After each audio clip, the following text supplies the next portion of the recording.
Hey, welcome back to another week of the Pete Podcast. I'm your host, John Nolan. Here we talk about REI trends, tech, AI, whatever is going on in real estate investing.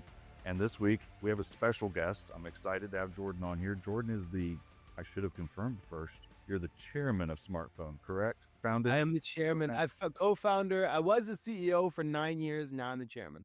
Nice. So he has elevated himself within there. He's now the chairman. But super excited to have him on here. Known Jordan a little while, not a super long time, but I've known of SmrtPhone for a very long time. And Jordan, excited to have you on here, man. It's such a pleasure. I mean, it was great. I mean, I've enjoyed. We really got to see each other in Jacksonville and spend a lot of good time together in Jacksonville. And I so enjoyed getting to know you better. And then this time, finally meeting your wife, meeting everyone, which was fantastic. So I just looking forward to a great conversation.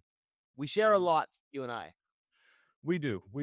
Our stories are very similar, and it's very interesting. Although you are Canadian, I'm messing with you. What I think most people will think is interesting is they're watching the podcast. We talk about pizza, but we generally just try to keep the conversation about real estate and really whoever the guest is on the podcast. And some people may be going, okay, SmrtPhone, Pete doesn't integrate with SmrtPhone. This is interesting. Well, I can tell you it will happen at some point. We don't have a date, but it will happen at some point. And Jordan he's an expert. He's an expert in the field. Why would we keep somebody that's an expert and has thousands of happy customers off the Pete podcast? Let's bring them all in. So, Jordan, I know that this last year has been a very incredible year of growth for y'all. A lot of new products. I don't know which are out and which are not, so I don't want to name any. But, tell us a little bit about, what, let's go back to the beginning. The story about how SmrtPhone started. I want to hear that. Sure, yeah. So SmrtPhone started because so there's a system that if you're in real estate and you've for a while, you probably will have heard of Podio. Yep.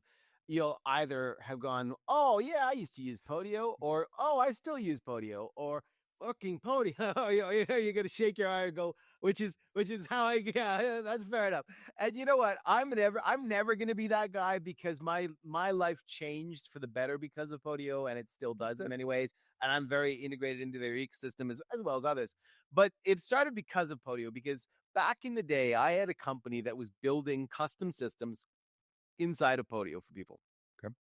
And just at that time, which was when the first real estate kind of system came out in Podio, because Joe McCall started working and they built up Investor Fuse, which was originally on Podio. And so we would just my company just got inundated with real estate investors getting me to customize things or build things, da, da, da.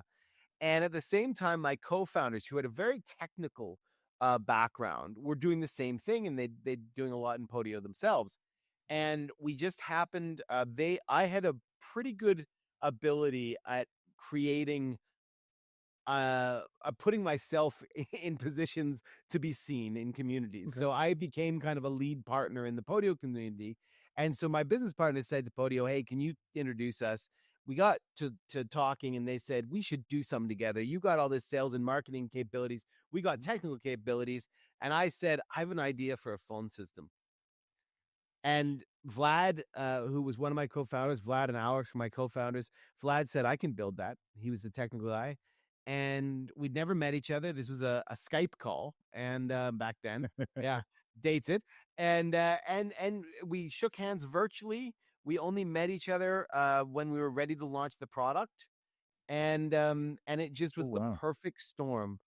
It was the perfect storm of we had a niche market that was using Podio, desperate to use phones, was hacking things together, and we came out with a product that solved everybody's problems. And how great things are born. And we didn't even know it, and then suddenly, and we bootstrapped our way, and it just took off. And then of course we added in new integrations and expanded and new capabilities, and now we're working on new integrations with yourselves and some other people. But that was really, I'd love to say we had a master plan.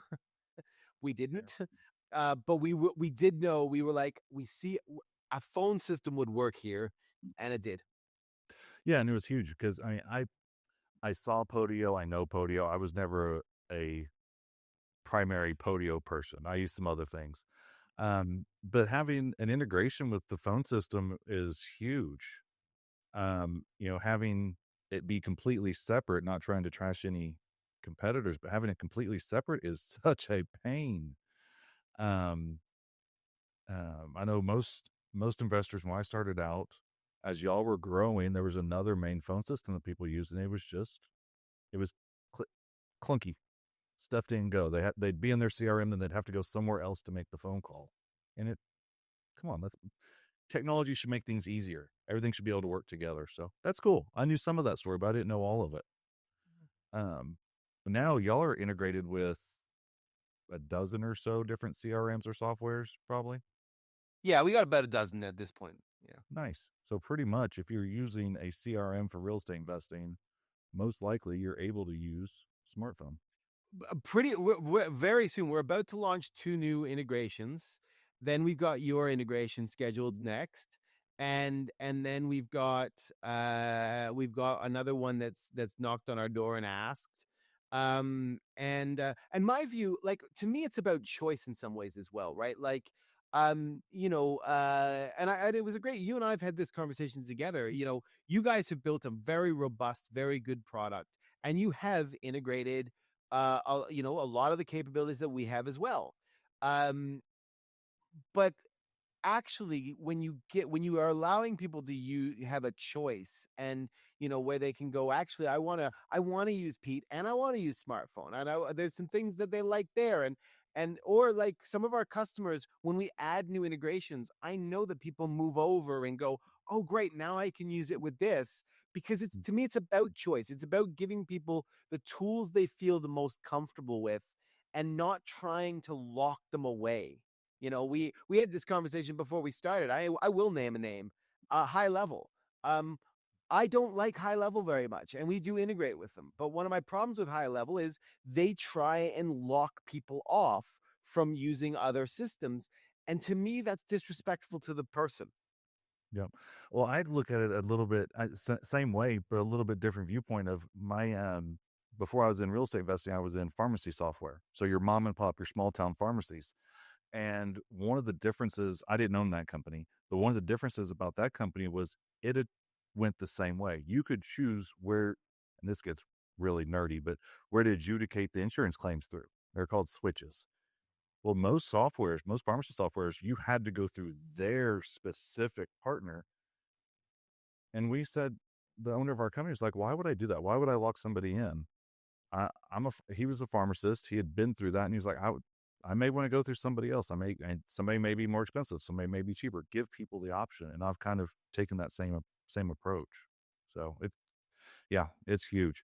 So were you about to say something? No, no, I was only going to wholeheartedly agree. Like, give people choice and respect that they have choice. Yep. 100%. 100%. Now, y'all have had some really cool things come out this year, and or within the last year. Can you talk about them? Or are they out? Are they still in beta? Or Absolutely. Well, the number one thing. So, we've actually in the middle of repositioning smartphone right now. For 9 years, we've been considered a phone system. The honest truth is that's no longer true. We are okay, not just a phone system. So we are actually repositioning smartphone right now. We're rolling out a new website. That's another resource thing that we're dealing with right now. Because what we realize is that what we really provide people, and what we are as a company, is far more than just a phone system. And so smartphone is rebranding around three pillars, and we're rebounding ourselves as an agentic conversation platform. And what that means is, number one, we are the platform where your conversations take place, and that conversations still drive business, right? We know that. Whether it's real estate and talking to sellers or buyers, conversations matter to business.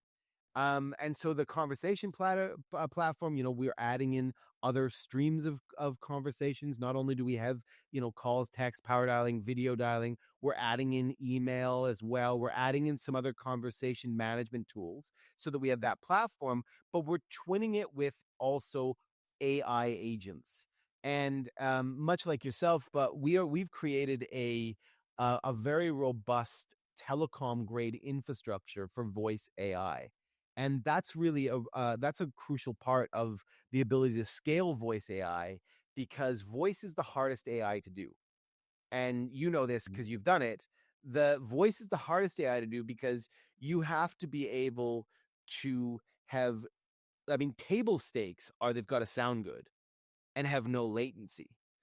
But no latency has to exist over an entire conversation. Yep. And I had a customer of our who's using one of our agents email me a couple weeks or maybe a month ago at this point, and laugh and basically say one of our agents, I mean our agents, had a 25-minute call with a seller. It's impressive. And you know what that means because you've done this, right? And so one of the things, for us, we've really gone down on, as an agentic conversation platform, we're twinning the best conversation tools with the absolute best voice, agentic voice tools, Hmm. with the best connections to systems like yours, and when we bring all those together, particularly with our voice agents having true memory over all conversations in real time memory. Voice agents that can have 25 or 30-minute in depth conversations with people.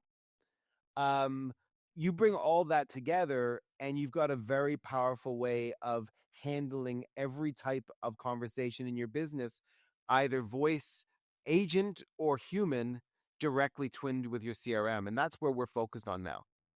That's awesome. And there were a lot of interesting things. There are three things that stuck out to me. One, I love that you call it conversations. Most systems, if you go into it, you go to your phone logs, your SMS logs, your email logs. In Pete, we call it our conversation history. So I love that. Two, the context. Most agents that people are hearing about or people are posting about, if the person calls, talks to them, then calls back 5 minutes later, it's the exact same phone call. It's the exact same response. It has no awareness of previous conversations that I've had. And most people don't realize it until they shelled out a ton of money and have started doing something. And then, like, oh, well, this is horrible. It works once. And then after that, not anymore. So awesome. Kudos on that.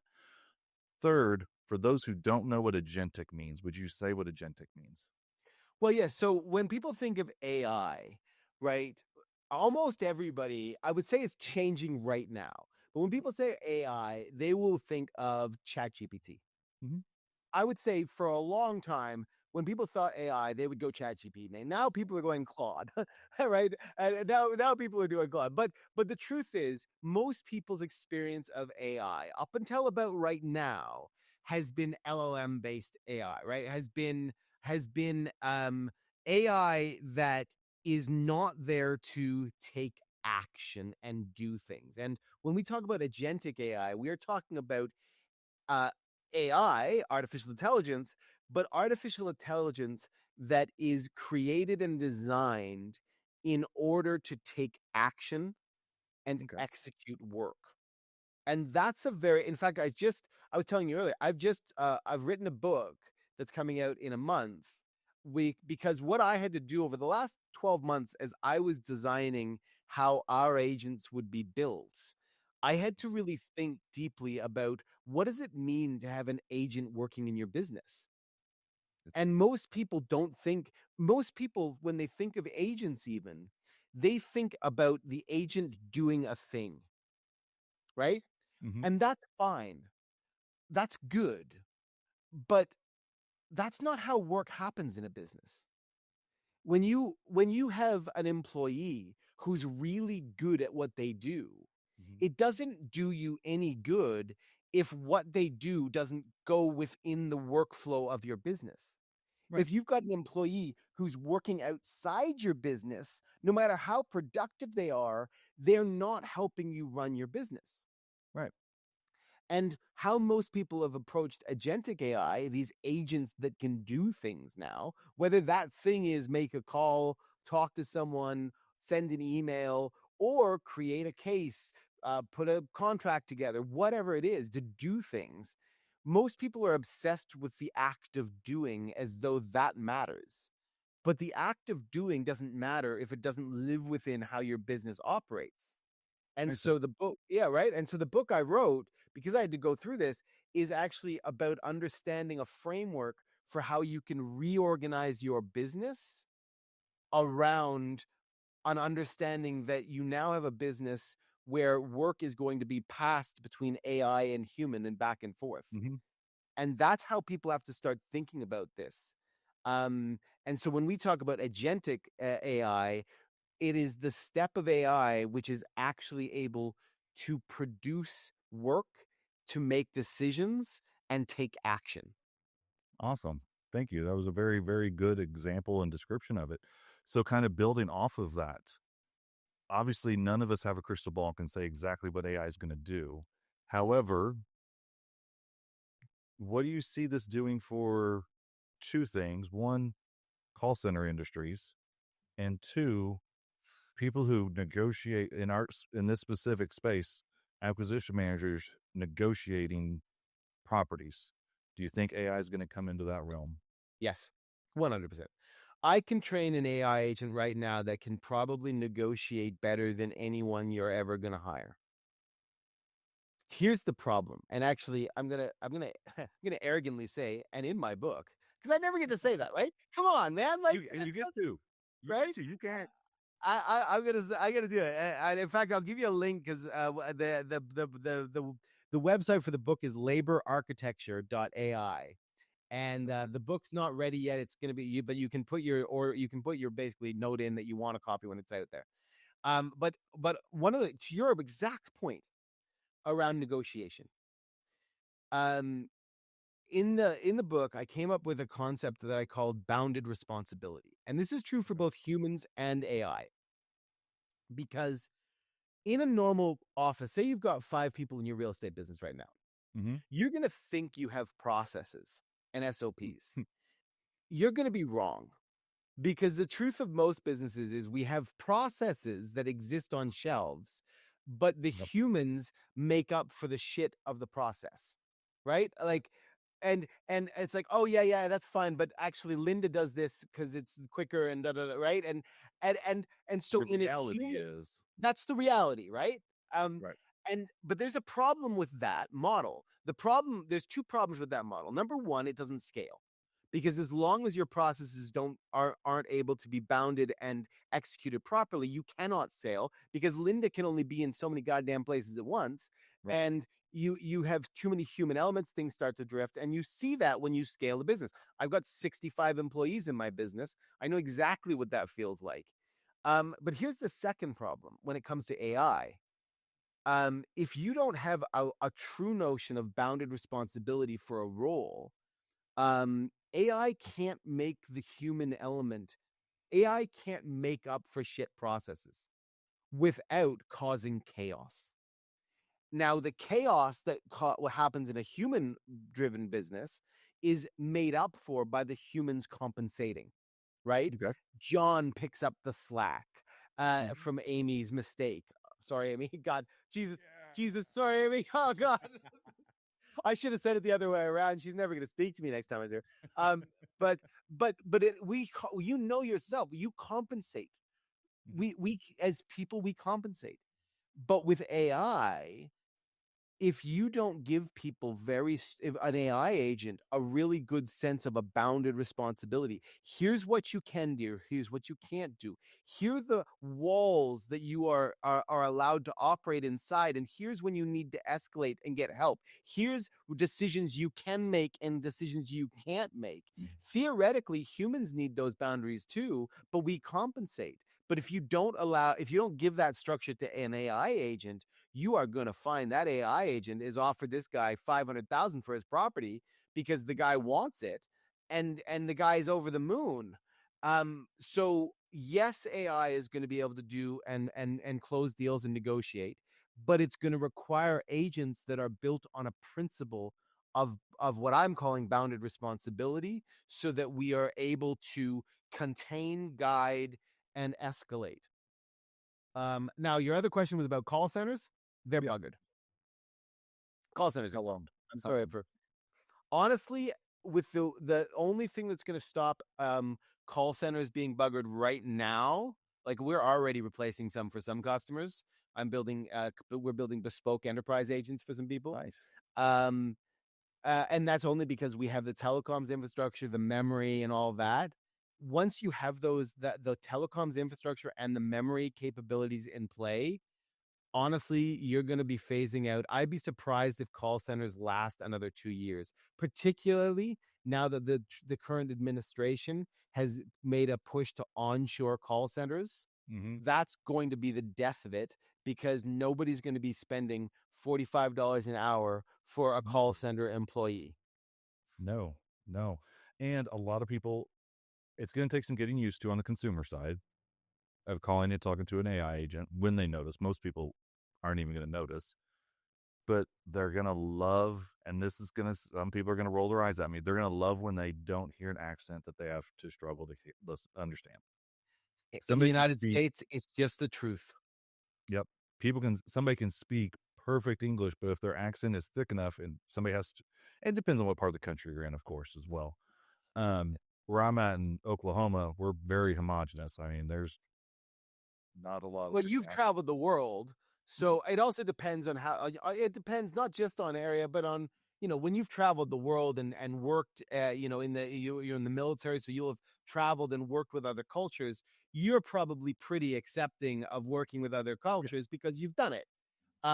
Unfortunately, the U.S. in general is a more insulated place than most countries, Yep. and call centers are they don't like outsourced call centers for that reason. Um, but I think, to your point about the consumer acceptance, here's what I found having rolled out different agents now. Most people don't mind if the call is getting them what they need. Exactly. Where people get upset is like if you've called someone in and they're going, and they're not helping you, and you're just like, agent, agent, agent. And the reason you're doing that is because it's not helping you and it's causing you friction, right? Mm-hmm. But when you call an agent, and when you call an agent and they're speaking to you, they're understanding your problem, they're getting you everything you need, and they're doing, and the resolution is exactly what you were looking for. Mm-hmm. You don't give a shit if Nope. it's AI or anything, because they've solved your problem. Yep. And that's what kind of circling around in our industry. That's what our customers are doing. They're solving people's problems with real estate. Yes. And they know that they could get, I mean, a little bit different, but similar. They know they could get more money if they fixed the house up and sold it, but that's not what they want. They want the convenience. They want their problem to be solved. They want to feel heard, understood, and listened to. 100%. That's a great analogy. Actually, I haven't made that analogy, but it's a great analogy. I come up with them occasionally. So what else have you been doing? What else do you have on the roadmap? Anything else you can share? Well, there is, I guess, another exciting thing that I can share. I mean, we've got a new texting tool that's coming out right now, to facilitate dispositions, particularly. Nice. Because yeah, so it's about large volume texting, marketing texting, Mm-hmm. not cold texting, but large volume, like, so for instance, disposition texting, and we're actually integrating currently with Investor Base, so that we have a Nice. dispo platform people can use as well, which is fantastic. Um, and then another exciting thing that we are just about to launch is, I've partnered with my friend Steve Trang, Mm-hmm. and Stephanie Betters from Left Main, to we've created a real estate investment technology event. I was going to send you a message next week about this. We created a technology event, which is it's called REI Tech Unlocked, and it's going to be 3 days in Dallas, and it's about getting hands on with technology. It's not about just listening from people from stage. It Mm-hmm. is about people being able to actually sit down for an hour with the CRM provider or with a phone system or with a lead management tool or whatever. And it's like, set the account up, get off the ground. And so that's something that I've been thinking about doing with Stephanie for the last 4 years. And we're going to Nice. roll it out now. Nice. So is are people able to sign up for that now, or is Right it now, REI Tech Unlocked tickets went on sale Tuesday. And we're going to be unveiling the different companies that are coming in and going to have be our technology partners. We're going to unveil them on a kind of weekly basis over the next 3 or 4 or 5 weeks. nice? But it's a super exciting thing as well, because I think the sector needs some place to be centralized for this. Yeah, that's a cool idea. That's awesome. That's awesome. Well, great. Well, Jordan, thank you for joining us. I really, really appreciate it. If people are interested in smartphone or about what you'll have coming, what's the best way? Do they just go to your website? Do they need to follow you on social? Do they need to follow somebody else on social, or what's the best? So absolutely, the best thing to do is hit me up on Instagram or Facebook. You can find me very easily. I think Instagram is J Samuel Fleming, actually, because back in the day I was trying to hide myself, and now I'm not allowed to. But I also would encourage you, pop over to SmrtPhone. That's SMRTPHONE.io. And also laborarchitecture.ai is my new book coming out in May. Which, if you are a small business and you've been thinking about this business, this book is written for operators of small and medium businesses to really understand where they need to reposition their business in an age where you can have AI employees and people employees. And I would strongly suggest you take a look at that and put your name down for a copy of the book when it comes out, because I think it's going to be valuable, and I'd love to get it in everybody's hands. Sounds good. Sounds very valuable. I know I'll take you up on that, and I'll sign up to get a copy. So awesome, Jordan. Again, thank you so much for joining us. I really appreciate it. Everybody, Thanks so much. everybody. Another week of the Pete Podcast. I'll talk to you next week.